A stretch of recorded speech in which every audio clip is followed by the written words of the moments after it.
Magandang hapon mga kapatid. Ako po si Cheryl Cosim. Ito ang programang Sagot Kita. Kami ay napapakinggan nyo sa 105.9 sa Mega Manila, 106.7 sa Davao, 101.9 sa Cebu, 101.5 sa Cagayan de Oro, 99.9 sa Ormoc at 107.9 sa Tacloban. Bukod sa radyo, kami po ay napapanood nyo. Present kami sa True TV Channel 19 sa mga Signal subscribers. At maging sa Facebook at YouTube, i-search lamang po ang True Network PH. Kahapon po mga kapatid ay napag-usapan natin ang arrest warrant ng ICC kay dating Pangulong Rodrigo Duterte. Tinawag itong fake news ni dating Presidential Legal Counsel Attorney Salvador Panelo. Pero kaninang umaga nga po inaresto na ang dating Pangulo paglapag sa NAIA. Pakinggan po natin ang video na ito. By virtue of the warrant of arrest issued by the ICC for crimes against humanity. Sir, you have the right to remain silent. You have the right for counsel of your choice.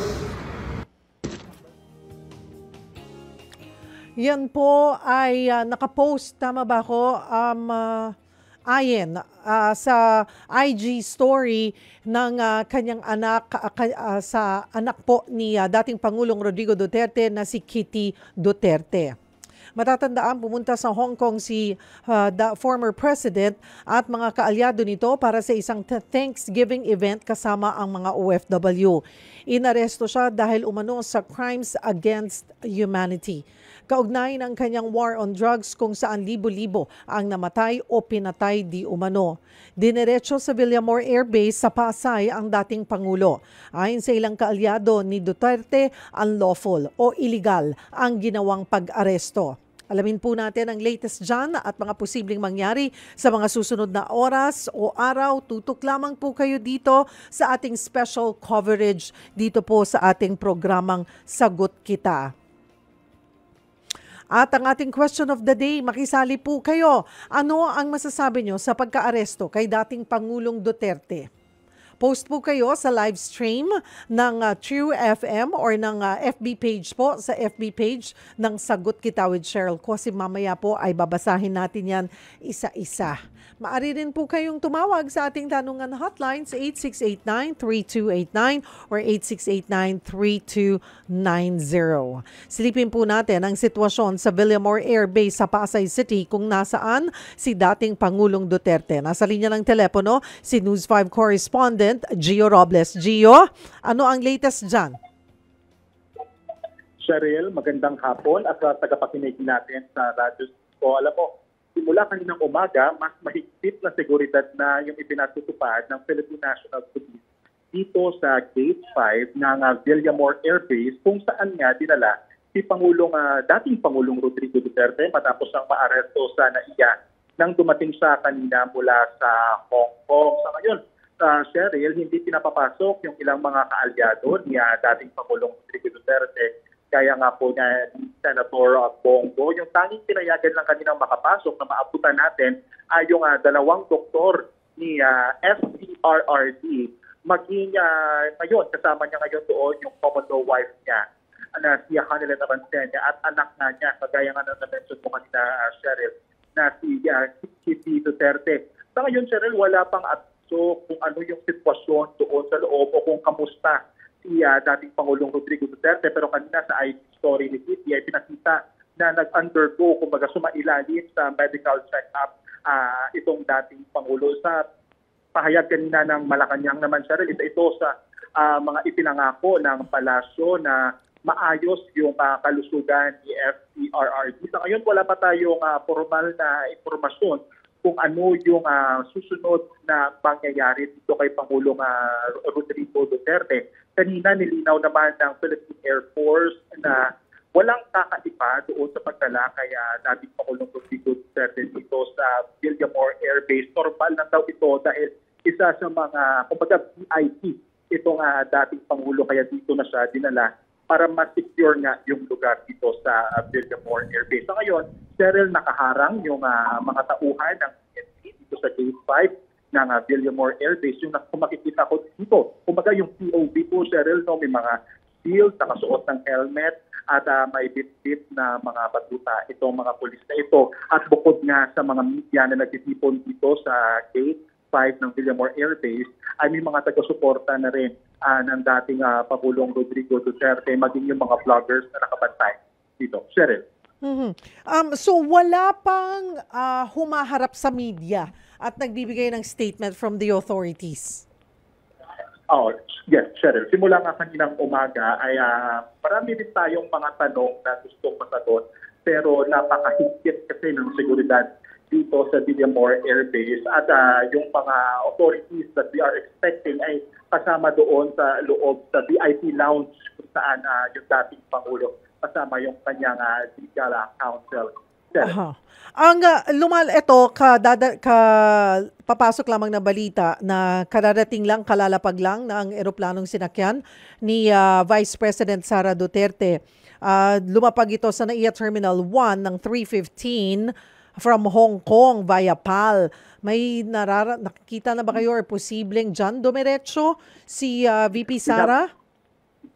Yes, Shadow, tama ka na dyan, no, na dumating si Vice President Sara Duterte ngayong hapon nga lang. Pero we have yet to confirm kung didiretso sa dito sa Villamor Air Base. Pero most probably, no, dito nga siya didiretso, especially nga ngayon doon sa sitwasyon ng kanyang ama. We have to confirm yet, though, kung dito ba siya sa Gate 5 dadaan o sa ibang area ng Villamor Air Base. Yan din yung binabantayan natin dahil nga siguro, number one, mas mahigpit na yung seguridad na pinatutupad sa palibot ng Villamor Air Base.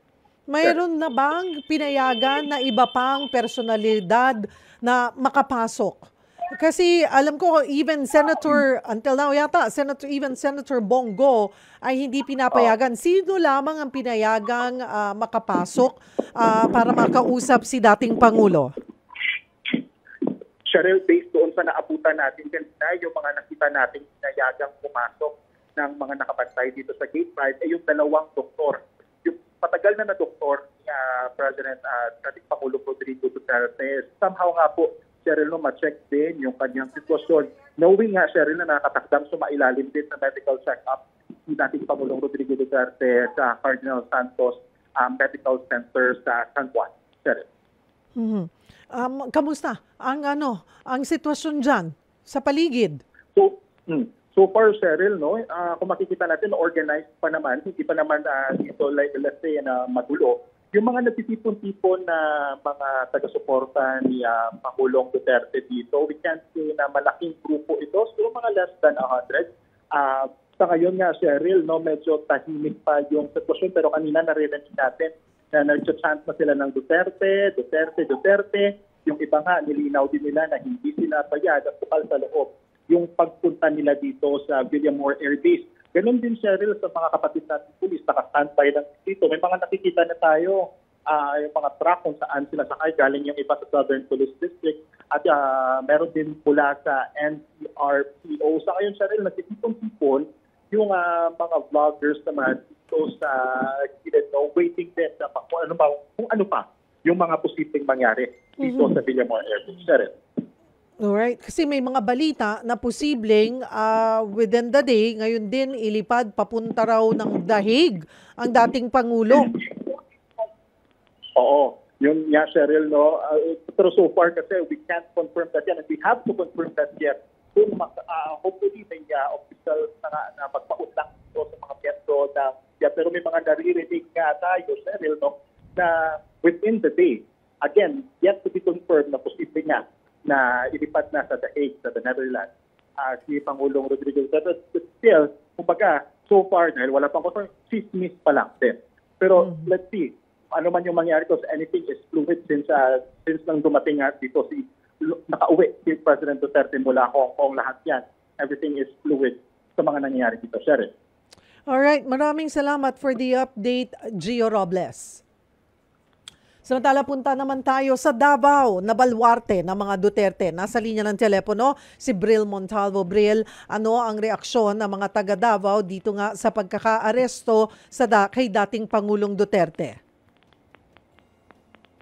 Cheryl, nang gagalaiti nga sa galit, ito ngang mga Davaoenyo nang malaman nila ang pag-aresto kay dating Pangulong Rodrigo Duterte kaninang umaga paglapag niya dyan sa Ninoy Aquino International Airport. At ngayon nga, Cheryl, ay nagsagawa at nagtipon-tipon ang mga taga-suporta ng mga Duterte dito sa Davao City, dito mismo sa Rizal Park, sa San Pedro Square ng lungsod para magsagawa ng candle lighting activity para kundinahin ang naging pag-aresto kay dating Pangulong Rodrigo Duterte. At sa ngayon ay unti-unti pa rin ang pagdagsa ng mga Davaoenyo at taga-suporta dito ni Pangulong Rodrigo Duterte sa Davao City, dito particularmente sa San Pedro para magsagawa ng candle lighting activity. At malapit na rin mapuno itong venue kung saan isasagawa itong candle lighting activity. Nag-umpisa to kanina pang umaga, Cheryl, hanggang sa ngayon ay nagpapatuloy pa ang activity. At marami ng tao dito, mga empleyado ng City Hall, maging ang mga city councilors, Vice Mayor Melchor Kitain, at nandito din ang mga kapitan ng mga barangay sa lungsod. At meron pang mga Davaoenyo, according sa ilan dito, ay may madadagdagan pa ito mamayang hapon pag matapos na yung trabaho ng ibang Davaoenyo. So ngayon, Cheryl, ay may kaunting programa dito at may mga placards din ang mga taga-suporta ni dating Pangulong Rodrigo Duterte na may katagang "We stand for FPRRD." At kanina din ay nanawagan sila na mag-resign na si Pangulong Bongbong Marcos. Cheryl? Briel, nakita nyo ba, nagkaroon ba ng pagkakataon or may statement ba, official statement, si Mayor Baste? Cheryl, sa ngayon hindi pa natin nakakausap nga ang si Davao City Mayor Baste Duterte at ito nga si First District Congressman Paulo Duterte. Pero inaasahan natin na anumang oras, ngayong hapon or mamayang gabi, ay lalahok silang dalawa dito sa pagtitipon. At mamaya kung may pagkakataon tayo ay atin silang hingan ng pahayag hinggil sa pagkakaresto ng kanilang ama. At idagdag ko na din na Sharon, base sa press release ng Office of the Vice President ay kakalapag lang kaninang alas 3:21 ng hapon sa Ninoy Aquino International Airport. Ito ang si Vice President Sara Duterte kasama ang kanyang mga anak galing sa Hong Kong. Lula nitong Philippine Airline flight PR319. So ngayon, hindi pa natin alam kung ano ang magiging ganap ni Vice President dito sa bansa. Pero according sa kanyang opisina ay ngayong weekend is may activity siya ngayon dito sa Sunday at Monday in a celebration sa 88th araw ng Davao. Cheryl? Okay, so confirmed na nandyan si Congressman Pulong at saka si Mayor Baste, nandyan sila sa Davao. Base nga sa ating mga nakausap na kanyang mga staff ay nandito lang umano daw sila sa Davao at nakikiobserba sa mga ganap. Kaya andito din ang ibang media nag-aantay kasi anumang oras ngayong hapon or mamayang gabi ay pupunta dito si Congressman Pulong at Mayor Baste. Alright, maraming salamat sa update, Bril Montalvo ng Davao. At kasunod po ng pagkakaaresto kay dating Pangulong Duterte, nagsagawa ng misa ang mga kaanak ng mga biktima ng extrajudicial killings. Nasa linya ng telepono si Marian Enriquez. Marian, ano ang naging reaksyon ng mga kaanak ng EJK victims? Cheryl, nakausap nga natin yung mga inang namatayan ng anak sa war on drugs ni dating Pangulong Rodrigo Duterte. Masaya silang naaresto na si Duterte, pero panawagan nila, makulong na sana siya. Nagtipon nga yung mga kaanak ng mga biktima ng umano'y extrajudicial killings noong drug war para magdaos nga ng misa ng pasasalamat doon sa ina ng Lupang Pangako Parish sa Payatas, Quezon City. Kwento ni Nanay Teresita, nakita na lang sa kalsada yung kanyang anak na si Donald na puro tama sa likod noong Agosto 2016 sa Payatas. Napagbintangan daw na nagbebenta ng droga yung kanyang anak. Kwento naman ni Nanay Maria Belen, August 2016 din, nang pinagbabaril ng mga armadong lalaki yung kanyang anak at mga kaibigan nito sa loob pa mismo ng kanilang bahay. Nakikiusap pa raw ang mga ito na ikulong na lang habang nakaluhod pero pinagpapatay pa rin daw. Dumalo rin tayo nga dito sa may Sacred Heart Parish sa Kamuning sa Quezon City kung saan nagsasagawa rin nga ng Thanksgiving Mass. Para sa tiyuhin ng pinaslang na si Kian de los Santos at si Randy, maswerte pa raw si Digong dahil mararanasan pa nga niyang litisin o mabigyan ng due process. Hindi tulad ng kanyang pamangkin na walang habas na pinagpapatay. Para naman kay Father Flavie Villanueva na leader ng Project Paghilom, sa kabilangan ng mahaba-habang panawagan nila sa katarungan, may kinahitnat-nat naman ang kanilang paglaban. Sinabi rin nga ni Father Flavie doon sa mga mga supporter, kumbaga, at sinasabing inaabuso raw yung karapatan ni Duterte, ito nga daw ang arrest warrant ay galing sa International Criminal Court. Wala raw tao at bayan ang nagdidikta doon. At pati nga raw si Trump ay inuusig doon. Kaya nga ito, pinakita niya kanina yung kopya ng arrest warrant na meron na rin siya. At para sinasabi niya na sinong inaabuso, 30,000 daw, aniya yung namatay dito sa war on drugs. At kung meron man nga nahatulan, 2 o 3 kaso lamang, homicide pa. So sa tingin niya, sinulo ang nangaabuso. Hindi raw pag-aabuso yun sa Duterte raw ang nangaabuso sa bayan. Balik tayo, Sherry. Alright. Maraming salamat, Marian Enriquez. Mga kapatid, sa ating pagbabalik, himayin natin yung legal na proseso na sa pag-aresto. At susubukan din po nating makakuha tayo ng update mula pa rin sa legal team po ni former President Rodrigo Duterte. Huwag po kayong bibitaw, magbabalik po ang programang Sagot Kita.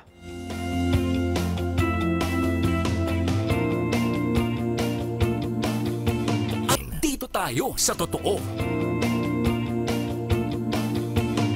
Nagbabalik po ang programang Sagot Kita. Ako po si Cheryl Cosim. Ang ating question of the day, anong masasabi nyo sa pagkaka-aresto kay dating Pangulong Duterte? Post po kayo sa ating live stream at mamaya po ay babasahin natin ang inyong mga komento or mga sagot po sa ating question of the day. At ito po, kasama natin sa linya ng telepono, Senator Bongo. Senator Go, magandang hapon. Magandang hapon, Ma'am Cheryl, at sa mga kababayan kong nakikinig. Senator, magandang hapon po. Senator Go, nasan ka na po ngayon sa mga oras na ito?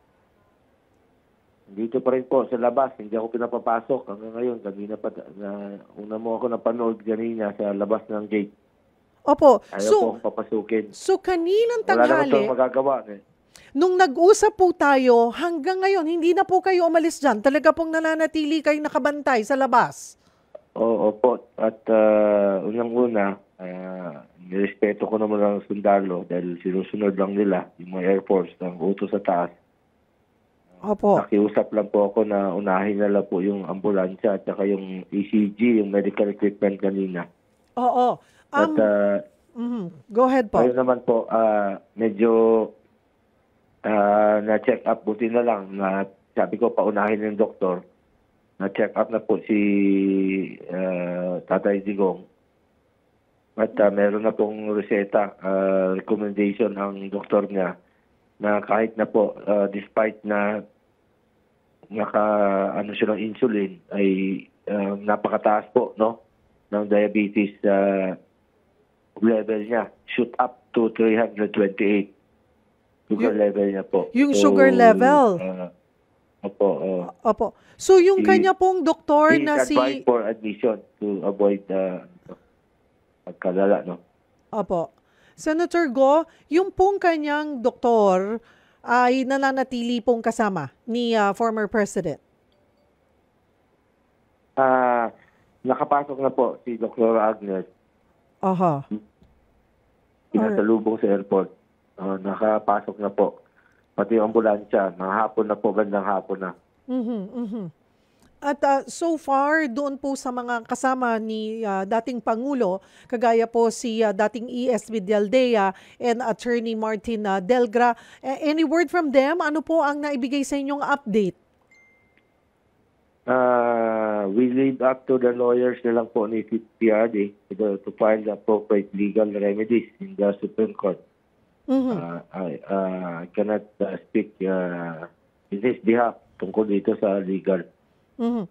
Ang sinasabi po kasi kanina ni Attorney Torion ay papunta po sila dyan ni Attorney Vic Rodriguez para po may papirmahan kay dating Pangulo para po maipasa sa Korte Suprema.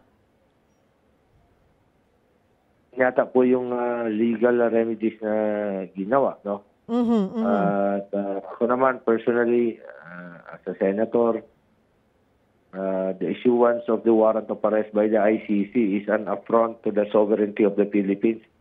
Mhm. As I have reiterated before, the ICC cannot intervene with our domestic affairs. And that is because aside from the fact that we are no longer a member of the ICC, our domestic courts remain fully operational naman po at independent. Mhm. Kung magtiwala po tayo sa ating judicial system, meron naman po mga kaso ng isang pa, may mga investigasyon na isinagawa. Bakit po natin hayaan ng mga itong mga banyagang ito na sila po ang maglilitis at magpapakulong kay dating Pangulong Duterte? Ano namang kinalaman ni dating Pangulong Duterte sa kanila? Mhm, mhm. Alam nyo, ginawa ni dating Pangulong Duterte yung trabaho niya para po makalakad ang ating mga anak sa gabi ng ligtas at hindi nasasaktan at hindi nababastos. So, yun na lang po. Sana mahalin natin ng ating Tatay Digong kung paano niya tayo minahal. Dasal na lang po. Dasal. At I'm praying for his safety and health po. Importante sa akin yung safety. Kaya nga po, yung kanyang kalusugan ng inuna ko, pagsundo ko kanina, tama ko yung mga doktor niya at saka yung ambulansya. Port pa lang. Sumunod kami sa Villamor, ayaw rin pa kami papasukin. But after several hours, ay nayagan naman po yung doktor. Sabi ko, doktor na lang, na makita niyo sa Facebook page ko. Pinayagan yung, sabi ko, okay na ako. Huwag niyo na akong papasukin. Okay. Alam, bakit ayaw nila papasukin? Senator Kung Bongo. nagagawa nila sa isang senador to na ayaw papasukin, Opo. paano na lang po sa mga doktor na, di ba? Senator Bongo, nagkaroon na po ba kayo ng pagkakataon na makausap? Pinapayagan po bang makagamit din or makausap nyo man lang si dating Pangulo or si Miss Honilet or si Kitty? Nakakuha po ba kayo ng update sa kanila doon sa loob? Actually, si Kitty, nakausap ko kanina, pagkain ng hiniling niya para sa tatay niya at sa kanila. Meron pang apo, great-grand daughter si former president. Bata pa yung kasama nila. Gutom na, pinahatid ko yung pizza at yung burger. Ayaw rin po akong papasukin. Yun naman request ni Kitty. At nagkaroon rin po ako ng pagkakataon na makausap si former president. Sabi naman niya, okay lang, kalma lang daw siya. So, yun naman, sabi ko. Yun naman po panawagan ko sa mga supporters niya. Just keep calm. Hinahon tayong lahat. Praying for peace and unity. Kaya naman po, makatrabaho na tayo. Kawawa yung Pilipino pag ganito nagkakagulo. Too much struggle na po sa Pilipino ito. Opo. It will be too magiging divisive po dito. Senator Bongo, ang sinasabi po ay kalalapag lamang ng sinakyang eroplano ni VP Sara Duterte. Nakausap nyo na rin po ba si VP? Senator Bongo? Alright, naputol lamang ang ating linya kay Senator Bongo. Muli, susubukan po natin siyang makausap or matawagan. At this point ay makakausap natin live via StreamYard si Attorney Domingo Cayosa. Siya po ay constitutional law expert at dating presidente ng Integrated Bar of the Philippines. Magandang hapon po sa inyo, Attorney Cayosa. Good afternoon, Cheryl, and magandang hapon sa nakikinig at nanonood sa inyong programa. Okay. Bago po natin ipagpatuloy yung ating discussion, mag-pause lamang po tayo ng kaunti, Attorney Cayosa. Balikan ko lamang po si Senator Bongo. Tapusin ko lamang po yung ating interview sa kanya. Senator Bongo? Opo, pasensya na po. Mahina ang signal Oo nga po. sa paligid ng na biglang napuputol na Opo. Anyway, Senator Bongo, mga kababayan natin. Opo. siguro po may nagkaroon na po ba kayo ng pagkakataon na makausap ang kahit na sino po sa mga anak? Maliban po kay Kitty Duterte, like si VP Sara, si Congressman Pulong, or si Mayor Baste, nakausap nyo na po ba ang isa po sa kanila? Hindi pa po. Hindi pa po. So, nababasa ko lang yung statement nila sa Facebook. Ang nakausap ko lang kanina, si Ma'am Hanilet, sinundo niya ako sa gate. Opo. Sumakay na ako, pinababa pa rin ako. So, sabi ko, sunod lang tayo. Sinabihan ko yung mga sundalo kanina na naintindihan ko naman kayo. Ang trabaho niyo yan. Basta sinabi ko sa kanila, minahal namin kayo ni Tatay Digong kung siya pa'y presidente. At ako naman hanggang ngayon, full support po ako sa ating uniform personnel. Si Ms. Hanilet po, ano po ang kanyang mga nasabi po sa inyo? She was very emotional po kanina. Talagang medyo ano siya, nagagalit, no? Dahil ultimo yung kanyang abogado ay ayaw papasukin. So medyo sabi niya bakit pinagbabawal. Pero tandaan natin bawat halimbawa dun sa doktor, di ba? Tayo po, constitutional right po ng bawat Pilipino yun. Yung to avail medical attention po. With this po, Senator Bongo, may update po ba kayo? Kasi ang mga lumalabas po din na balita, no confirmation, pero baka may narinig po kayo din na same na balita, na posible daw po ilipad din ngayong araw si former president sa Netherlands? Hindi ko pa po alam yan, no? At alam nyo, medyo napakalungkot naman yan kung matutuloy po yan. Mga kababayan ko, hayaan nyo ba na ang foreigners na po ang magdidikta how we run our internal affairs? Alam nyo, Filipinos should be judged by fellow Filipinos before the Philippine courts operating under Philippine laws. Nakakalungkot po yun. Kaya na po, Pilipino na pong humusga kung papayagan nyo bang idalahin siya doon. At his age, no? Marami na po siyang karamdaman. Lahat, hindi ba namang 80 years old walang karamdaman? Kung kakayanin ba niya? Kung kakayanin ba niya? I'm very much worried sa kanyang kalusugan.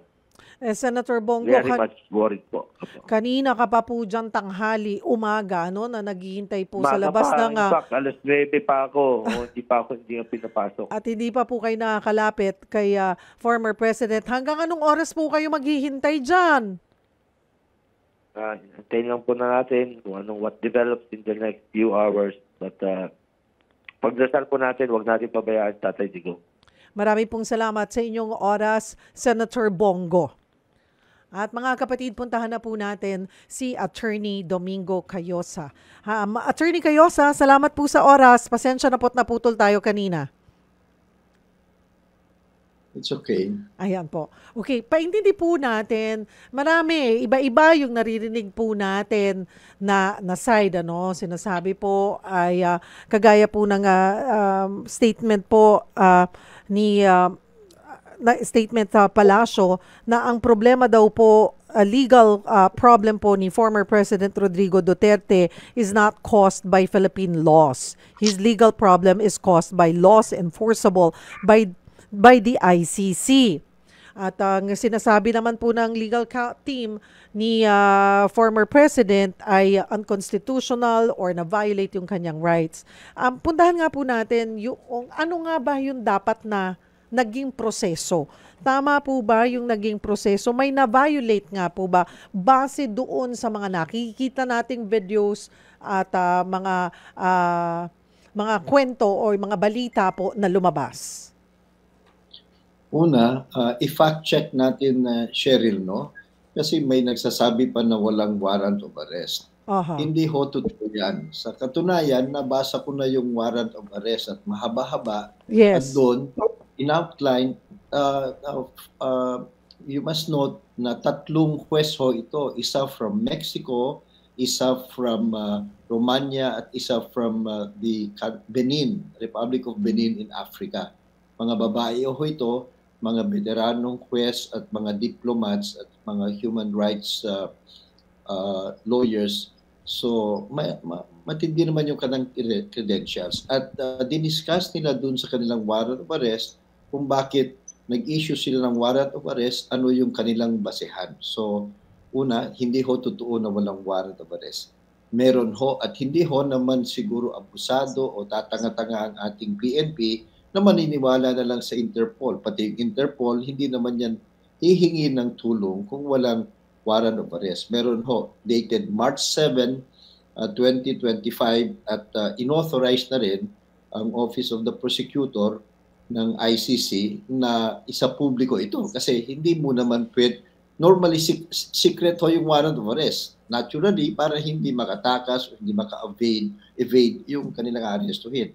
But the Office of the Prosecutor has been authorized by the Pre-Trial Chamber 1, no? Na yung nag-issue ng warrant of arrest na pwede na itong ilabas. Kaya nga ako na ilabas. So, meron po yan. Next is, ama ba yung pag-execute ng warrant of arrest? Of course, we recognize and respect the feelings ng mga iba't ibang partisano, di ho ba? But this is just a simple law enforcement. At yung nag-request ng assistance, ang inatasan ng o hiningin ng tulong ng ICC, yung Interpol, siyempre, because this is magkakaibang bansa, di ba?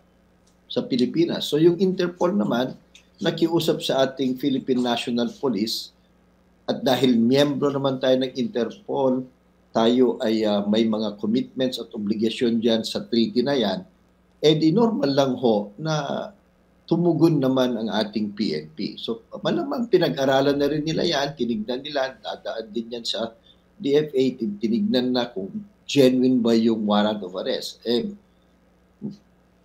Genuine naman ho, nakita natin na meron na ho sa website nila, sa internet. So, ang question is, so pwede bang tulungan ng PNP? Hindi lang ho pwede, under legal obligation, both in international law and national law. Kasi ho yung international law, kung mga treaty, signatory tayo dyan, na-ratify ng Senate, it becomes part of our national law. So, obligation ho ng PNP na tumulong.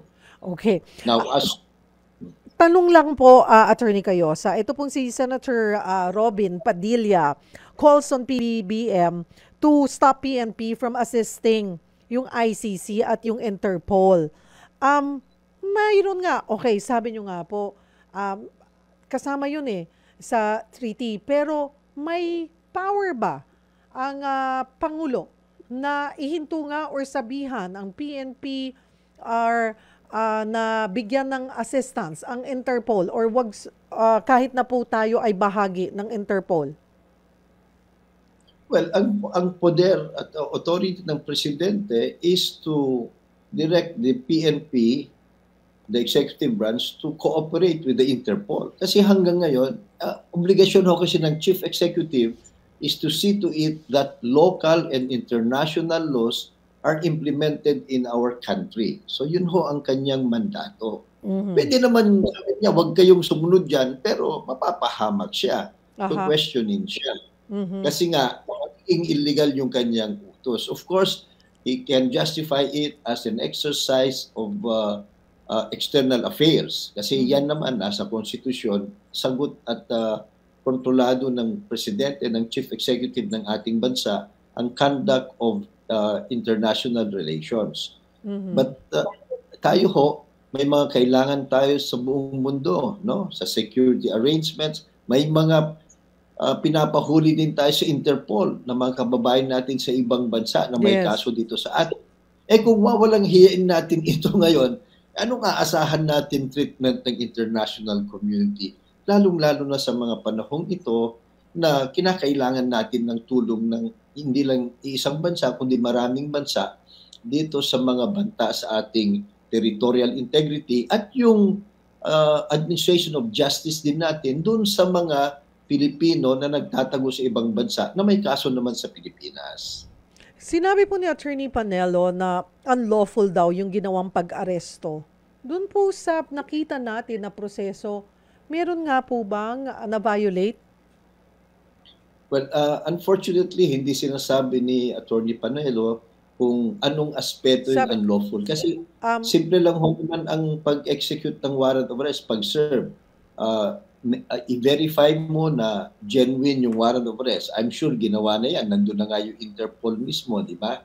Pangalawa, pagdating ho nung punta, hahanapin mo yung aarestuhin at pag-aresto mo, sasabihin mo sa kanya kung bakit mo inaaresto siya, ano yung mga charges, at sa ating batas, bibigyan mo siya ng Miranda warning. Yun ho, sasabihin sa kanya ang kanyang karapatan bilang isang arestadong suspect. Malamang ho naman, ginawa at dapat ginawa yan ng PNP. Hindi lang natin alam ano yung pina-question na hindi daw tama doon sa proseso. Yung pong, yung PNP daw po, the PNP, to quote him, the PNP didn't allow one of his lawyers to meet him at the airport and to question the legal basis for PRRD's arrest. He was deprived of legal representation at the time of his arrest. The PNP could not have a hard copy of the warrant arrest.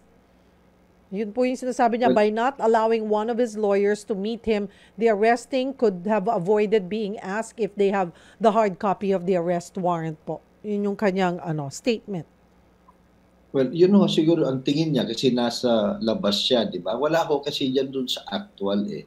Pero yung akusado ho naman, pag inaresto, sasabihin lang niya na you have a right to counsel. So, during the opportune time, a counsel can be provided sa kanya of his own choice, di ba? At kung tama ang report ninyong media, kasama niya si Attorney Medialdea. Yes, so, opo. And Attorney Martin Delgra, nandun na din po. Oo, nandun. Hindi ho naman ibig sabihin na kung halimbawa, lahat ng 75,000 members ng IBP na abogado, sasabing counsel ng akusado, hindi lahat sila papapasok. Hindi ho ganun yon.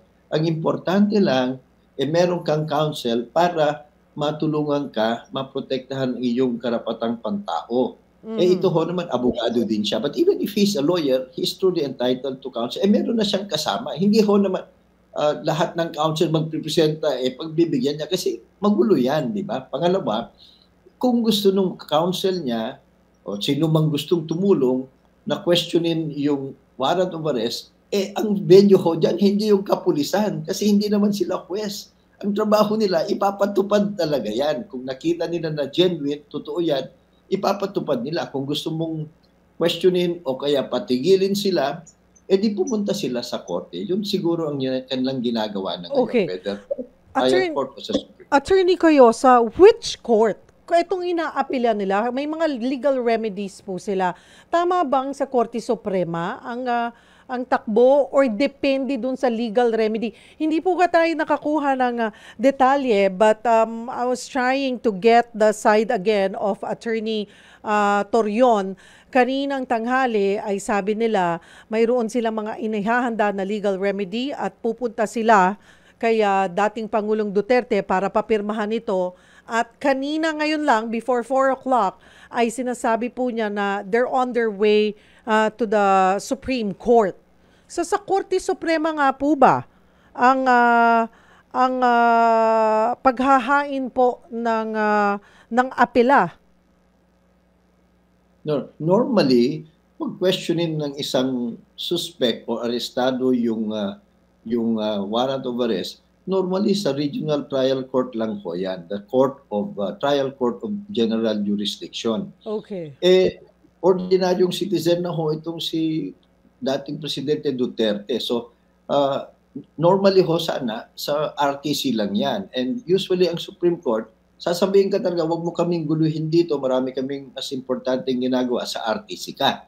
Pero, siguro dahil popular siya, dating Presidente, at depende rin yung kanilang ihahain. Ang kanilang kina-question ba, yung Presidente ng Republika ng Pilipinas, yung pag-utos ng cooperation ng PNP o ano, depende ho sa petition. Kaya siguro din, dinadala sa Supreme Court para paspasan na o kaya para may dating, may more dramatic ang dating niyan. Plus, kung Supreme Court na yan at nagtagumpay sila, di mas mabilis sana. But I don't know if the Supreme Court kakagatin yan o baka sabihin sa kanila, doon na lang kayo sa trial court. Kasi this is just a simple matter of enforcing a warrant of arrest. Pwede rin ho naman, sasabihin ng Supreme Court, napaka-importante ito, first time na ma-arresto yung dating Presidente ng Republika at first time na may ICC jurisdiction sa ating bansa, pwede rin nilang kagatin yan at pag-iisipan nila. Okay. Kung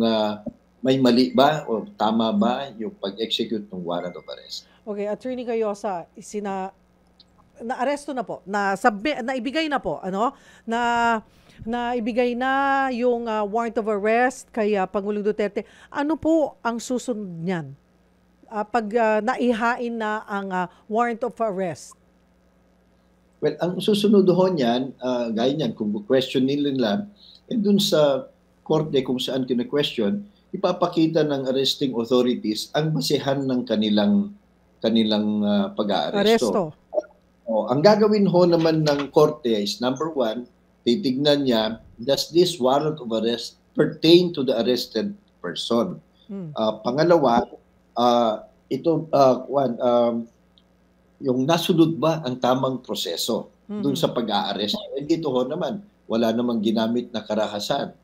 So, absent any clear evidence na hindi siya binasahan ng kanyang rights o kaya peke yung pirma ng tatlong judges ng ICC at mga ganyan ba, mga very substantial grounds, nasunod naman yung proseso. We presume, legally it is presumed na ginagawa ng law enforcement agencies o ng gobyerno ang mga bagay-bagay alinsunod sa batas. And then ang last also is nare-respeto ba yung karapatang pantaon ng taong ito. Yun lang ho ang titignan ng korte. Pag ang mga sagot dyan, oo, hindi ho nila yan ikokwas. Now, kung may makita silang matinding rason para invalidate yan, maaari siguro lang invalidate. But we will suffer the consequences before the international community.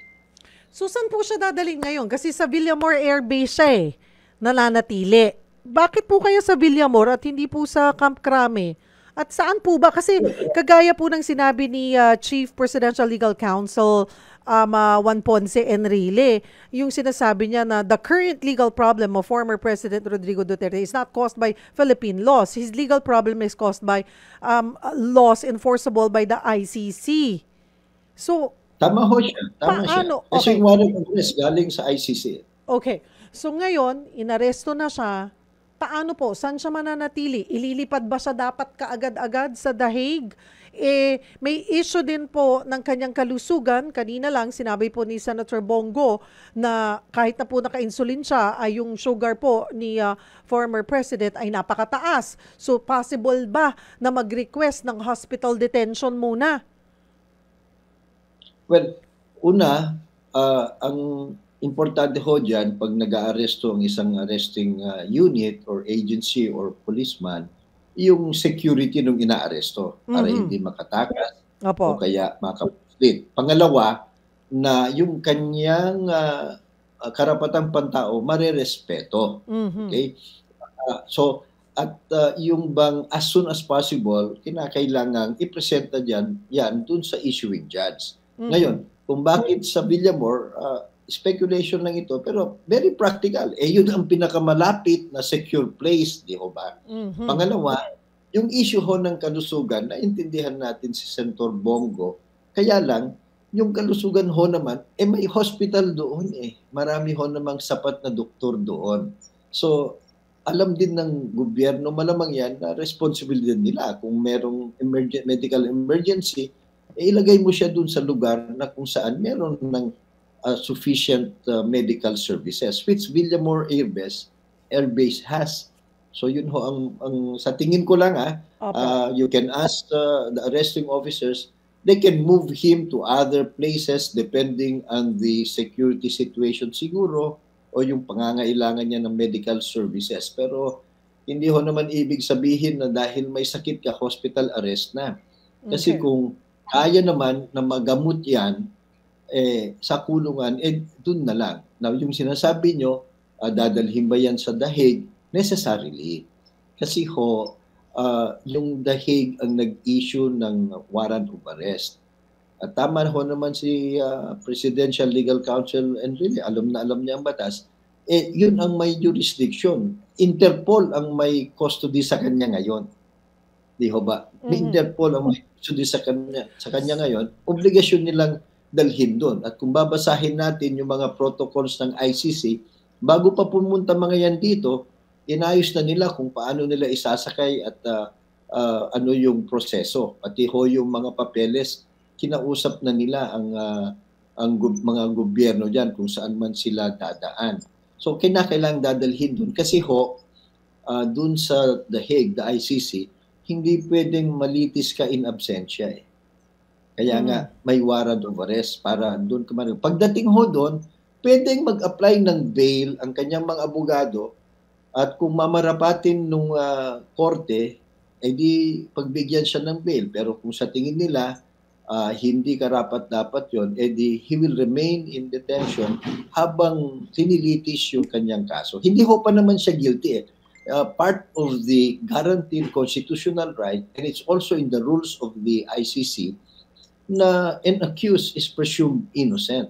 He also has the right against self-incrimination, has a right to counsel. Kung wala siyang kakayanan ng counsel, bibigyan siya ng libreng counsel. So ito ho yung mga Okay. Attorney Cayoso, ito po, latest, naghain daw po si Attorney Torion ng petition for certiorari and prohibition sa Korte Suprema para hilingin ang pag-i-issue ng temporary restraining order kaugnay ng pag-aresto kay dating Pangulong Rodrigo Duterte. Para po sa mga nakikinig sa atin, ano ho ba ang ibig sabihin ng petition for certiorari and prohibition na ito para nga hilingin yung pag-i-issue ng temporary restraining order kaugnay ng pagkakaaresto kay dating Pangulong Duterte? Yan ho ang inaasahan na iisip natin na pwede lang i-file sa Supreme Court. Petition for certiorari against whom? Malamang ho yung detaining unit, no, yung PNP. Pero may Interpol din ho doon. So sila actually ang nakadetain, nang detain. So now, ang certiorari ho kasi, ang ibig sabihin, pumupunta ka sa korte at sinasabi, walang kabase-basehan, oppressive, whimsical, walang basehan sa jurisprudence o batas yung ginagawa nila. Oppressive, whimsical. Ito ho kasi may basehan eh. Merong warrant of arrest, meron namang ICC, meron namang Rome Statute na signatory tayo at malinaw naman din sa signatory dun sa Rome Statute na yan. Kahit kumalas ka na, yung mga nauna ng kaso na simulan na naimbestiga, may jurisdiction pa rin sila at meron tayong residual obligation to cooperate. More importantly, ang nagre-request ho dito ng assistance, yung Interpol. We have to take note, ang nag-aaresto sa kanya, Interpol. Nagpa-assist lang sa atin. Ngayon, existing yung treaty natin with Interpol. Ang sinasabi doon, magtulungan tayo kung may kinakailangang arestuhin ng Interpol na kriminal sa ibang bansa. Di ba, sumusunod lang ang ating gobyerno dun sa batas na yan. Treaty yan at ratified by Senate. Nung rinatify yan ng Republika ng Pilipinas, pumirma tayo dyan, rinatify, it becomes part of the law of our land. So medyo, karapatan nilang pumunta doon, but medyo, we are not preempting the Supreme Court, pero medyo mahirap sabihin grave abuse of discretion. Yun ho kasi yung kino-question. There must be grave abuse of discretion. In this case, medyo suntok sa buwan yan. Hindi natin alam. Sakali man po, just in case, sa kanila po, di ba, Korte Suprema sila umapela. Kunwari, umaksyon. Sakali lang, umaksyon pabor ang Korte Suprema kay Pangulong Duterte. Ano ba yun? Yun po ba ay kikilalanin considering na hindi naman dito yung kaso, kundi international po ito? Well, Parang nalito maaaring ako. isang puntos yan na titignan ng Supreme Court. Pwede ba nating i-TRO yung Pakialaman. Interpol? Oo. Oo. Diba? Pwede yung ibang mag-argue, kasi dito ginagawa sa ating bansa. So, territorial jurisdiction, nasa teritoryo na. Yung iba naman, wala tayong jurisdiction dyan. International organization yan. So, pwede kung ganun. Pero ang mas matindi dito, Sheriff, mga kababayan, is grave abuse of discretion ba ito? But ang maganda naman, kung nag-petition sila, obligation din ng Supreme Court under our laws and the ICC and principles of justice and the rule of law. Ang obligation ng Supremo, titignan lang, does the warrant of arrest apply to him? Malinaw ko yung warrant of arrest. Pinangalanan siya. Mayor ng Davao, dating mayor, dating president. Wala namang ibang ganung pangalan. Pangalawa, was it in accordance with applicable procedure? Mukha ho namang finalo nila yon. Hindi lang natin alam kung ano yung sinasabi ni Atty. Panelo. Hindi naman niya in-specify. Ano ba yung na-violate? Pangatlo, have the person's rights been respected? So far, ganun ho naman. Meron siyang abogado. Pwede silang tumakbo sa korte. So, we will see how it goes. Attorney Cayosa, I have a couple of minutes left. Okay, since may petition na nakabinbin, wala pang desisyon, di naman ito madidesisyonan kagad ng Korte Suprema today. Baka not sure kung if they would decide na by tomorrow. Habang hinihintay po itong desisyon ng Korte Suprema, ay ibig po bang sabihin ay hindi muna pwedeng ilipad si dating Pangulong Duterte sa The Hague? Hindi ho. Kung walang TRO, yung usual process, gagawin nila yon. Okay, all right.